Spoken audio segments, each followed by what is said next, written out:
Today is Saturday, July 10th. We're diving deep into Shark Week. The world-famous week-long event starts tomorrow on the Discovery Channel and on Discovery Plus. And this year's event has more hours of programming than ever before. Today, we're joined by longtime Shark Week host Paul de Gelder. He has a fascinating story. Paul was attacked by a shark a few years ago, returned to diving a few months later, and has since become a world-renowned shark advocate. Paul talks about his love of sharks, why he feels they need protection, and gives us a sneak peek of what to expect from Shark Week 2021. Welcome to the Newsworthy's Special Edition Saturday, when we sit down with a different expert or celebrity every Saturday to talk about something in the news. Don't forget to tune in every Monday through Friday for our regular episodes, where we provide all the day's news in 10 minutes. Fast, fair, fun, and on the go. I'm Lacey Evans, filling in for Erica Mandy during her maternity leave. It's now time for today's Special Edition Saturday. Hi, Paul. Thanks for joining us on the Newsworthy. My pleasure. Shark Week is one of the most popular TV events in the world. Why do you think people love it so much? Well, I think sharks are one of those animals that are just so full of mystery. And even though, funnily enough, everyone seems to be terrified of them, most people in their lifetimes will never actually see a shark with their own eyeballs. And so that just adds more mystery and intrigue and, unfortunately, a bit of fear to the mix as well. Let's talk about your personal story. You were attacked by a shark in 2009. So can you tell us a little bit about that and what you remember about that moment? Oh, I remember it all. That was a big day at work. I was working as what's called a Navy clearance diver. Clearance meaning clearing mines, but we do a lot of other things as well. And on February 11th, 2009, me and three of my teammates were doing a counter-terrorism exercise right in the heart of Sydney Harbour. This is the end of summer. It's usually one of the hottest seasons of the year, right at the end. It was early in the morning. It wasn't that warm. It was overcast. The water in Sydney Harbour is quite murky. And I jumped in and I was just tasked with swimming from point A to point B as an attack swimmer would, coming to put a bomb on our ship. And some equipment was trying to detect me. But before we could even get halfway through the exercise, a 9-foot bull shark came up from underneath me and grabbed me by the hamstring and my right hand in the same bite. And this was the first shark attack in 60 years in Sydney Harbour. And so even though I was very afraid of sharks, I really, I was playing the numbers. I didn't think this was going to happen.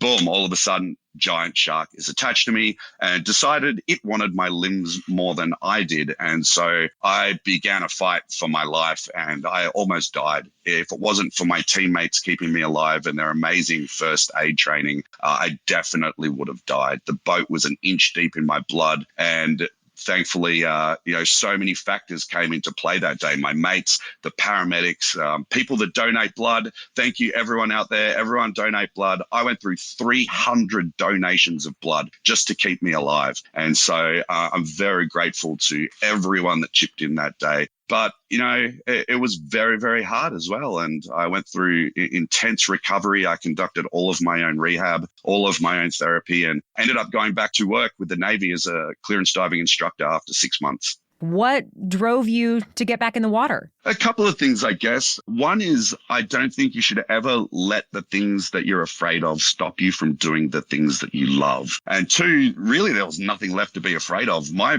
biggest fear in the world was sharks and public speaking, which is funny because now I'm literally a shark diving public speaker. And so I get to dive with sharks all over the world. I get to travel all over the world and talk at conferences. And through facing my fears, I now get to live this incredible life free of fear, living the life that I dreamed of as a young man, watching people like David Attenborough, Steve Irwin, and Ron and Valerie Taylor. Because I wasn't afraid to face those fears, I get to walk in the footsteps of my heroes. And so I think that's a really great lesson for everyone. Is that what inspired you to then also become a shark advocate?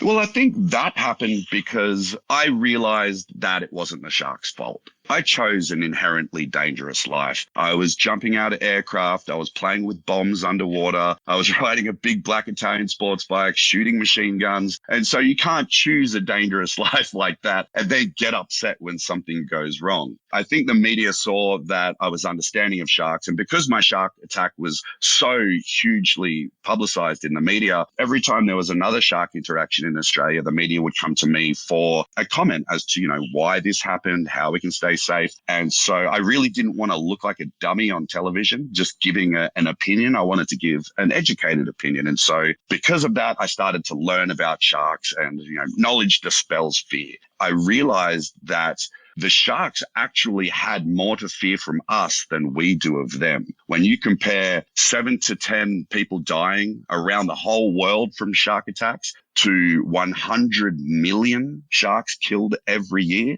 who should be afraid of who? My military service in the Army Airborne and the Navy clearance divers was all about standing up for those that can't stand up for themselves and protecting people that can't do that. And so I see this as a transfer of my service. I'm now speaking up for and standing up for an animal that's being decimated and can't stand up for itself. Still ahead, Paul shares some details about his upcoming specials and which celebrities he'd love to see get in the water with sharks next. But first, here's your main host, Erica Mandy, with today's sponsors. Hello, I'm excited to tell you about KiwiCo, which creates hands-on projects for kids of all ages. I take comfort knowing each KiwiCo crate is designed by experts and then tested by kids. In fact, KiwiCo spends more than 1,000 hours designing and testing every crate, and they cover different age groups from babies to teens. For our new baby Dax, the Panda Crate gave us great supplies to engage his developing brain. We've already used the tummy time mirror, for example, and we love sort of reading the black and white cards to him as he stares at them in wonder. It's great to know we're helping support his visual development from day one. And that's just a couple of the many items in his first KiwiCo crate that we are using every day. Your child can learn something new every month as well in various subjects like science, art, and geography. Older kids can even play and learn independently thanks to kid-friendly instructions. For example, with KiwiCo's hands-on art and science projects, kids can engineer a hydraulic claw, build an animation machine, explore colorful kid-friendly chemistry, and more. And right now, get your first month free on select crates at kiwico.com/newsworthy. That's KIWICO.com/newsworthy. This episode is also made possible thanks to our next sponsor. Our new baby boy, Dax, relies on us for all kinds of support, including, of course, financial support. So that has me thinking more than ever about life insurance. You probably know that if someone relies on you for financial support, whether it's a child, aging parent, or even a business partner, having life insurance to make sure they're taken care of after your death is important. But I also don't want to spend more than I have to on a plan. Well, with Policy Genius, you can compare quotes from more than a dozen top insurers in one convenient place. And comparing can go a long way. You can save 50% or more on life insurance by comparing quotes with Policy Genius. And you could save $1,300 or more per year on life insurance by using Policy Genius to compare those policies. In just minutes, you can work out how much coverage you need and then find your best price. And get this, the Policy Genius team will handle the paperwork and scheduling for free. So head to policygenius.com to get started right now. Policy Genius. When it comes to insurance, it's nice to get it right. That's policygenius.com. Thanks, Erica. Now back to my conversation with Paul de Gelder about Shark Week.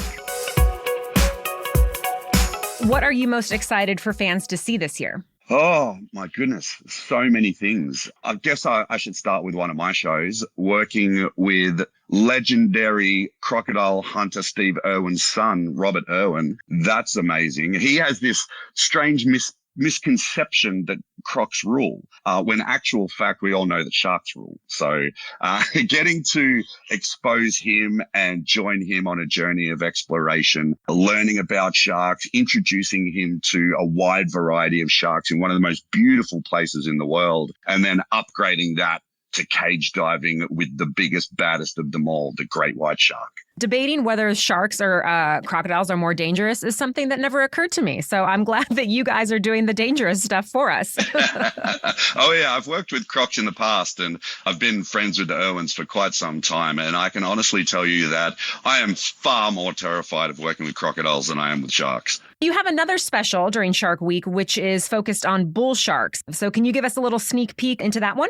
It's about trying to find out where they are, when they're there, why they're entering zones where the public want to use the water as well, and how we can mitigate these risks and keep people and also the sharks safe. Because when sharks bite someone, like these guys are the worst PR clients ever. You stand up for them for years and then they go and nibble on someone and it takes them back down again.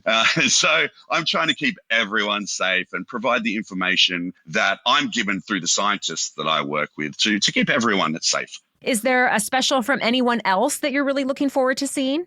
Oh, heaps. And I just listed a bunch of them on my Instagram, and it took me so long to write out because there's so many awesome people. We've got, I think for her first time, we've got Kinga Phillips, who's this amazing adventurer and TV host. So I'm really looking forward to seeing what she brings to the table with the scientists she's working with. Obviously, we've got the Andy Casagrande, who's a Shark Week staple and one of the baddest shark divers and cinematographers in the world. I saw my first great white shark with Andy. I did my first cage dive with great white sharks with Andy, and even my first out of the cage great white shark dive with Andy. And so everything he does is just incredible. And then we've got all of these celebrities. And, you know, some people don't like the celebrity shows, but I see how helpful they can be in bringing this new fan base to Shark Week. People that might not normally watch Shark Week, but they'd watch these fan celebrities that they love so much. And that brings in a whole new audience. And then I can sneak in the information and teach them about sharks and teach them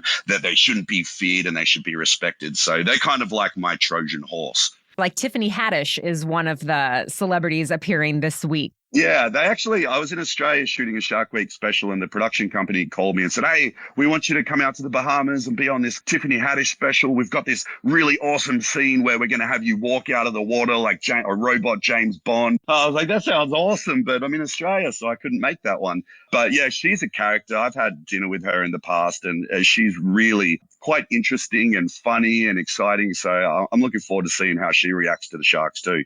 Yeah, put that on the list for Shark Week 2022. That should be awesome if you work with Tiffany Haddish. Yeah, I'd love to work with, I don't think Kevin Hart's done it, or The Rock. I'd love to work with one of those guys and intro them to sharks. I saw Kevin Hart on Jimmy Kimmel or Fallon with Robert Irwin, and he ran off the stage when Robert brought on a baby emu. And so I think the reaction to sharks would be amazing. Is there a certain message you hope viewers take away from Shark Week? A lot of messages, but the main one is that these animals are being wiped out of the oceans through commercial fishing, and sports fishing is killing them just for fun when they really need to be looked after. They need to be respected. They're a vital part of our oceans. They keep the fish stocks healthy, and that ripples down all the way through the ecosystem. If they die, then it throws the whole ecosystem's balance out of whack. And as we know, as we've seen in other areas, that ripples down onto us.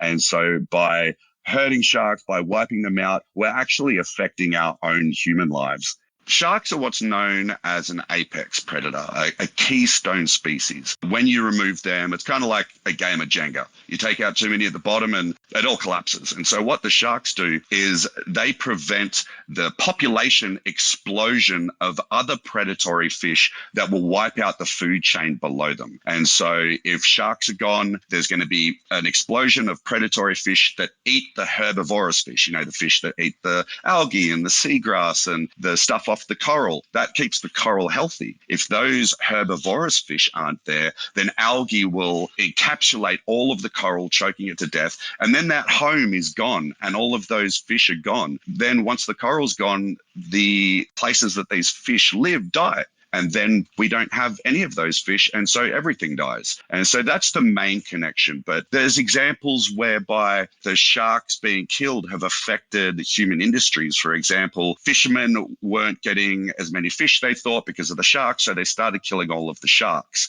Because there was no sharks to eat the rays, the ray population exploded. They ate all of the mollusks and the scallops, collapsing a scallop industry, which meant the fishermen couldn't go out, couldn't get their scallops, they couldn't make their money, they lost their jobs, they lost their boats, they lost their homes. And so that was all directly correlated to killing sharks. I just want people to be a little more cognizant of the fact that these are very special animals and they need to be protected. Thank you to Paul de Gelder for chatting with us about all things sharks. For more content from him, check out the links we have in the show notes.